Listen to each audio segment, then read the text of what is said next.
بسم اللہ الرحمن الرحیم۔ السلام علیکم۔ آج ہم بات کرنے والے ہیں توکل کے حوالے سے کہ توکل کی کیفیت، توکل کی قوت ہماری زندگیوں پر کس طرح سے اثر انداز ہوتی ہے۔ اللہ تعالیٰ نے یہ کائنات ہم انسانوں کے لیے بنائی، یہ زمین، آسمان، چاند، سورج، پھل پھول، پودے، کیڑے مکوڑے، چرند پرند، اور انسان کو اشرف المخلوقات بنایا، یعنی بہترین مخلوق۔ اس کو غور و فکر کرنے کی صلاحیت بھی دی، اس کو تدبر کرنے کی صلاحیت دی تاکہ وہ اس کائنات پر غور و فکر کرے اور اپنی سوچ، اپنے عمل، اپنے کردار، اپنے رویے اور اپنی عادات پر کام کرے۔ چونٹی کو دیکھ کے بڑی حیرانی ہوتی ہے، بہت چھوٹی سی اللہ کی بہت چھوٹی سی مخلوق ہے۔ کبھی آپ نے اس کی قطار دیکھی ہے؟ کس قدر ڈسپلن کے ساتھ، لائن سے، تیز رفتاری سے، پوری لگن کے ساتھ اپنے رزق کی تلاش میں رواں دواں ہوتی ہے، بنا کسی خوف کے کہ کسی کے پیروں تلے آ کے رون دی جائے۔ اگر آپ اس کے راستے میں کوئی رکاوٹ کھڑی کریں تو وہ کہیں نہ کہیں سے اپنا راستہ بڑی خوبصورتی کے ساتھ تلاش کر لیتی ہے اور اپنا کام جاری رکھتی ہے۔ غور طلب بات یہ ہے کہ آپ اس معصوم سی چونٹی سے اگر آپ انسان کا کمپیریزن کریں تو انسان کے راستے میں اگر کوئی رکاوٹ کھڑی کر دی جائے تو وہ چیخیں مارتا ہے، شور مچاتا ہے، چلاتا ہے، بات بے بات لڑنے مرنے کھڑا ہو جاتا ہے، کبھی تقدیر کو الزام دیتا ہے، کبھی لوگوں کو الزام دیتا ہے۔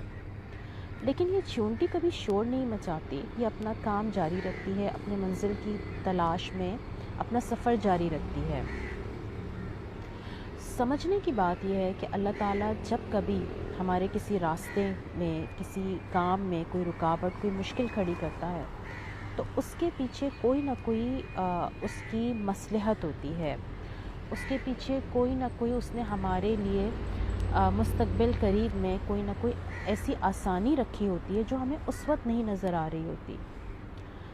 اگر ہم اس مشکل کو آسانی کے ساتھ بخوشی ایکسیپٹ کر لیں تو ایسا یقیناً ممکن ہے کہ ہم آگے جا کر اس مشکل کے نتیجے میں پیدا ہونے والی آسانی کو بآسانی انجوائے کر سکیں یا بآسانی اپنی زندگی میں دیکھ سکیں۔ ایک بات یاد رکھیں، انسان کی محبت اور اس کے بھروسے کی لائق ذات صرف اور صرف اللہ تعالیٰ کی ہے۔ حکمت تو عقل والے ڈھونڈتے ہیں۔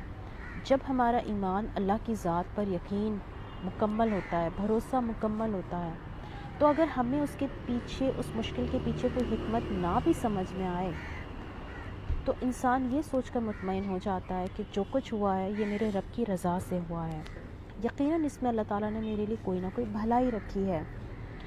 تو جب میں اپنے آپ کو اس بنانے والے کے سپرد کر دوں گا، اس رب کے سپرد کر دوں گا جس نے مجھے بنایا ہے، اور نہ صرف مجھے بنایا ہے بلکہ اس پوری کائنات کی تخلیق کی ہے، تو یقیناً میرے دل سے وہ تمام گلہ شکوہ شکایتیں نکل جائیں گی جو مجھے کسی سے بھی ہو سکتی ہیں، جو مجھے تقدیر سے بھی ہو سکتی ہیں، جو میں اللہ تعالیٰ سے بھی ہو سکتی ہیں، جو مجھے لوگوں سے بھی ہو سکتی ہیں۔